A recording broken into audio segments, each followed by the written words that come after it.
Buen día, mi nombre es Catalina Pinilla y junto a mis compañeros Juan Blanco, Juan Castañeda y Juliana Durán hablaremos el día de hoy sobre la ecuación de Bernoulli. En este video hablaremos sobre la definición de los fluidos, los mismos en movimiento y la clasificación de estos, conllevando así a analizar la línea de corriente y la ecuación de continuidad desde un punto de conservación de masas. Para analizar la ecuación de Bernoulli es importante conocer la definición, analizar la ecuación desde la segunda ley de Newton y llevarla a través y normal a la línea de corriente, aplicando teoremas como lo es la serie de Taylor y la conservación de la energía. Para que este concepto quede mucho más claro es importante tomar un ejemplo que nos llevará a las conclusiones del tema. De videos anteriores sabemos que un fluido es una sustancia en estado líquido o gaseoso que, debido al enlace químico de sus partículas, las fuerzas de cohesión son bastante débiles, por lo que la sustancia al estar frente a una fuerza externa tangencial sufrirá una deformación. Los fluidos en movimiento tienen dos tipos de flujo. Uno de estos se conoce como flujo laminar, en el cual las partículas del fluido siguen una trayectoria uniforme, lo que se conoce como un fluido ideal. Y por otra parte tenemos un flujo turbulento, que es cuando las partículas del fluido en algún momento producirán torbellinos, creando así un movimiento caótico en el mismo. En esta ecuación, para analizar la ecuación de Bernoulli, es muy importante tomar el fluido como un fluido ideal. Un fluido ideal es un fluido incompresible, por lo que su densidad es constante. También es un flujo laminar, por lo que su velocidad es uniforme y la viscosidad de este será igual a cero.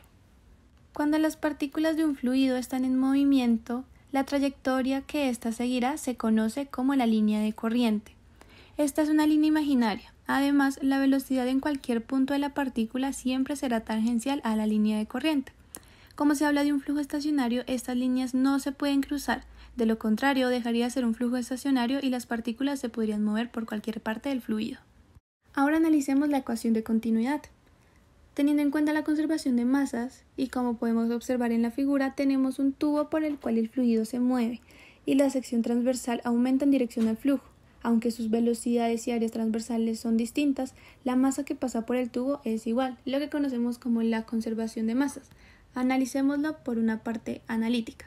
Primero, sabemos que el cambio de posición viene siendo igual a la velocidad en el punto por el cambio de tiempo. Despejando unidades, sabemos que la velocidad son metros sobre segundos y el tiempo es segundos, por lo que nos da que el cambio de posición serán unidades de metros, tanto en el punto 1 como en el punto 2. La masa en el punto 1 va a ser igual a la densidad 1 por el área 1 por el cambio de posición 1. De la misma manera en el punto 2, pero analizando la densidad 2, el área 2 y la posición 2. Que a la hora de realizar el análisis de conservación de masas que nos dice que la masa 1 es igual a la masa 2, nos queda que la densidad 1 por el área 1 por el cambio de posición 1 es igual a la densidad 2 por el área 2 por el cambio de posición en el área 2. Sabemos que el cambio de posición que anteriormente despejamos nos queda en velocidad por el cambio de tiempo, por lo que nos queda que densidad 1 por área 1 por volumen 1 por el cambio de tiempo va a ser igual a densidad 2 por área 2 por velocidad 2 por el cambio de tiempo. Ahora analicemos las unidades. Densidad son kilogramos sobre metro cúbico, ya que densidad es masa sobre volumen. Área son metros cuadrados, velocidad es metros sobre segundo y tiempo son segundos. Los metros se cancelan con los metros, los segundos con los segundos y nos queda tanto en la parte izquierda como en la parte derecha kilogramos, por lo que se cumple con la igualdad. Y así podemos llegar a la definición de que la masa no se crea ni se destruye, sino que solo se transforma. Llevándole a la ecuación de continuidad, sabemos que el cambio de tiempo va a ser igual en ambas posiciones, por lo que nos queda que la densidad 1 por el área 1 por la velocidad 1 va a ser igual a la densidad 2 por el área 2 por la velocidad 2. Basándonos en el fluido ideal que nos interesa para la ecuación de Bernoulli, sabemos que en un fluido incompresible, como lo mencionamos anteriormente, la densidad es constante, por lo que no cambia y se cancela, dando así que el área 1 por la velocidad 1 va a ser igual al área 2 por la velocidad 2. Despejando unidades, sabemos que unidades de área metros cuadrados, de velocidad metros sobre segundos y nos queda metro cúbico sobre segundo, lo que conocemos como el flujo de volumen. La ecuación de Bernoulli es una manera matemática de expresar el principio de Bernoulli de forma más general, tomando en cuenta cambios en la energía potencial debido a la gravedad. Esta ecuación nos permite analizar un fluido que fluye de arriba a abajo a través de toda clase de tubos distintos. Este principio fue expuesto por Daniel Bernoulli en su obra Hidrodinámica en 1738 y expresa que en un fluido ideal en régimen de circulación por un conducto cerrado la energía que posee permanece constante a lo largo de su recorrido. La energía de un fluido en cualquier momento consta de tres componentes: cinética, que es la energía debida a la velocidad que posee el fluido; potencia gravitacional, que es la energía debida a la altitud que el fluido posea; y energía de flujo, que es la energía que un fluido contiene debido a la presión que posee. Esta ecuación se aplica en la dinámica de fluidos, y para llegar a la ecuación de Bernoulli se debe hacer ciertas suposiciones que nos limitan el nivel de aplicabilidad.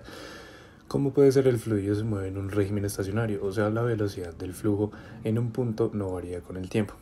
O se puede despreciar la viscosidad del fluido, o se puede considerar que el líquido está bajo la acción del campo gravitatorio únicamente.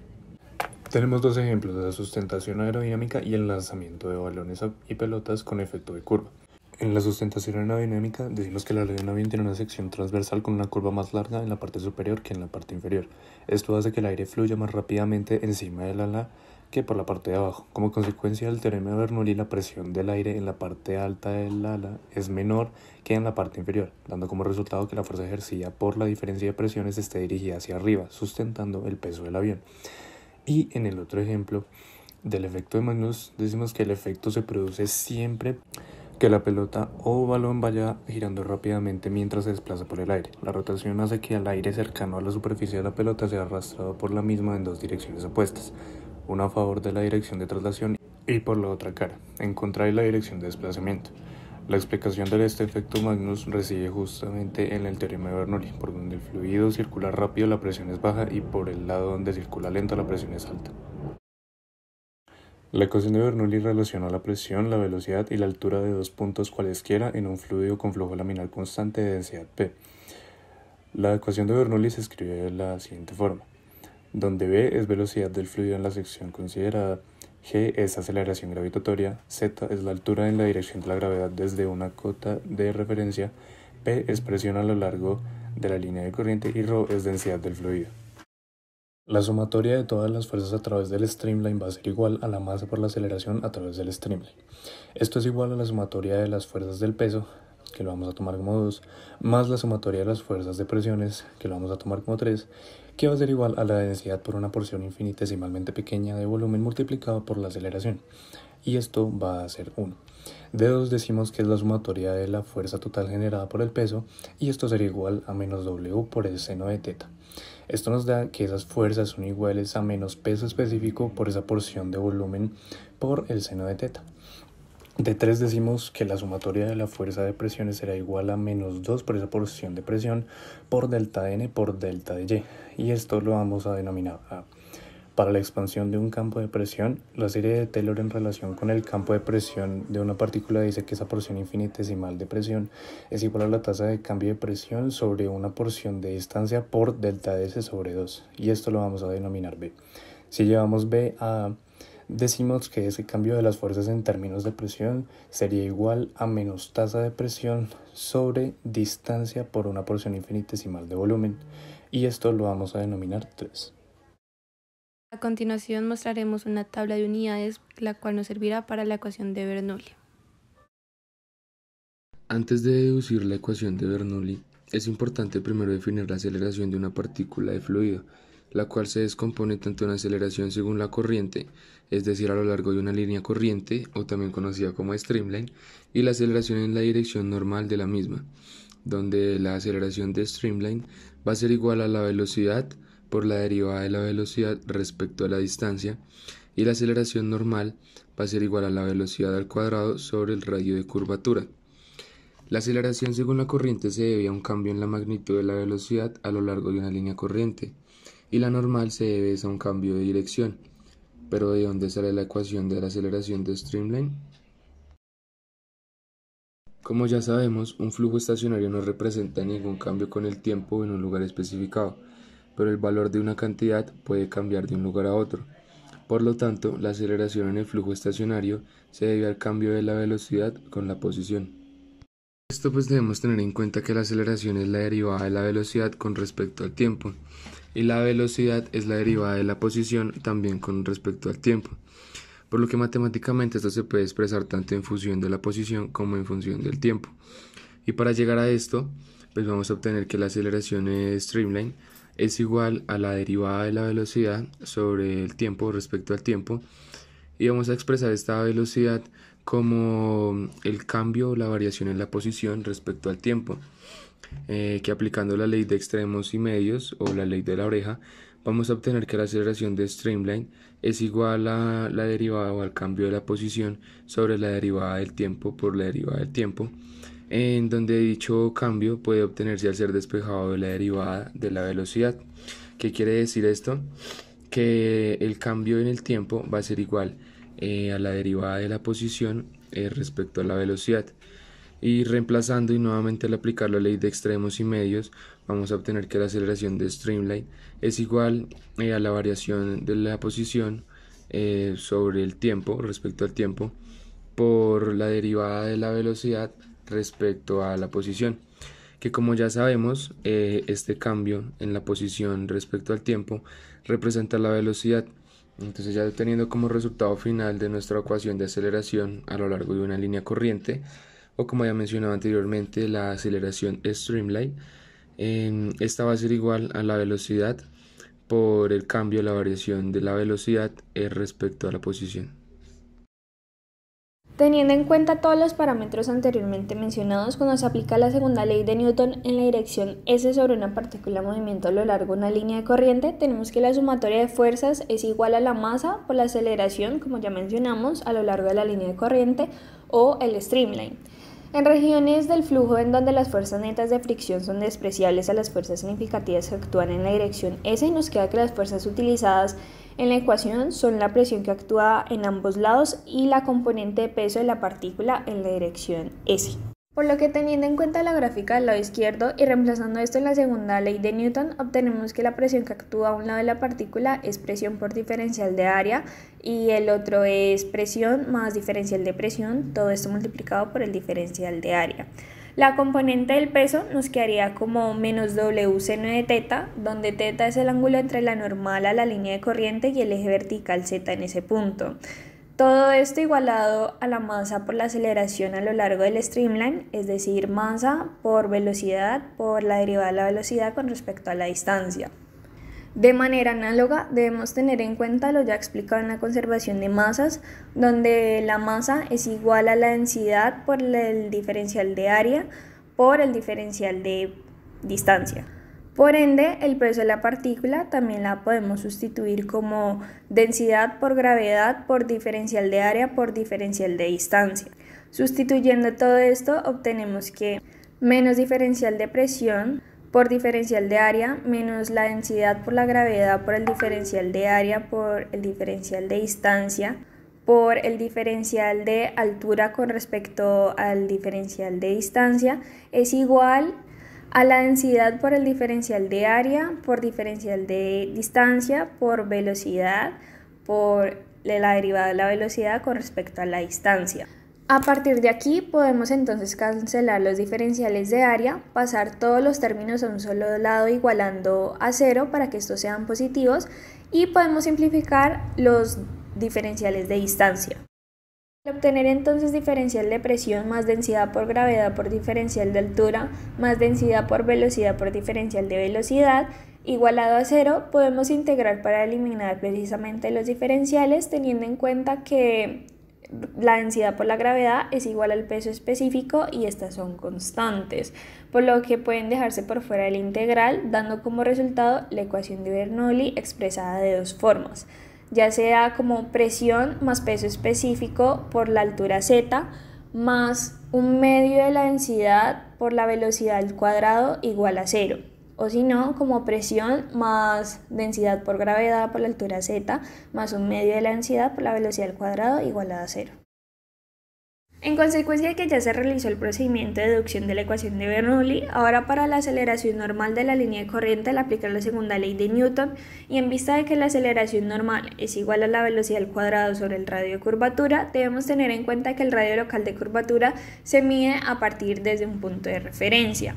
y n es la altura de la capa viscosa, por lo que la ecuación antes de ser integrada queda de manera similar a la anterior, en donde reemplazamos la aceleración a lo largo de la línea de la corriente por la aceleración normal y multiplicamos esto por el diferencial de n. Es decir, que la ecuación nos quedaría como diferencial de presión más densidad por gravedad por el diferencial de altura z más densidad por la velocidad al cuadrado sobre el radio de curvatura por el diferencial de n igual a 0. En este caso, para hallar la ecuación de movimiento de un fluido normal a lo largo de la línea de corriente, volveremos a tener en cuenta que la densidad por la gravedad puede ser expresada también como el peso específico, pero a diferencia del desarrollo anterior, no podremos dar solución a todas las integrales de la ecuación, por lo que se integrará las partes posibles y la integral de la aceleración normal se dejará solamente expresada. Finalmente, obtenemos que la ecuación de movimiento de un fluido normal a lo largo de la línea de corriente está dada por presión más peso específico por la altura z más densidad por la integral de la velocidad al cuadrado sobre el radio de curvatura por un diferencial n igualado a 0. O si no, pues también lo podemos expresar como presión más densidad por gravedad por la altura z más densidad por la integral de la velocidad al cuadrado sobre radio de curvatura por el diferencial n igualado a z, que es exactamente lo mismo. Dado que las tres componentes de la ecuación de Bernoulli son presiones, tanto estática, dinámica e hidrostática, si reemplazamos estas unidades en el sistema internacional, tenemos que pascales más kilogramos sobre metro cúbico por metro sobre segundo cuadrado por metro más kilogramos sobre metro cúbico por metro sobre segundo, esto al cuadrado, y tenemos en cuenta que newton es igual a kilogramo por metro sobre segundo al cuadrado y pascal es newton sobre metro al cuadrado. Si procedemos a reemplazar y simplificar estas unidades, obtenemos que la unidad de las tres presiones es igual. Es decir, al ser sumadas entre sí nos da como unidad final en el sistema internacional pascales y en el sistema inglés PSI o PSF. El ejemplo nos dice que en la figura el fluido es agua y descarga libremente a la atmósfera. Para un flujo másico de 15 kg sobre segundo nos piden determinar la presión en el manómetro. El flujo másico es igual a la densidad por velocidad por área. Eso nos da que V2 es igual a 15 por 4 sobre 1000 por pi por 0,5 al cuadrado, que da 7.64 metros sobre segundo. Y para hallar V1 cambiamos el área y esto nos da 2,98 metros sobre segundo.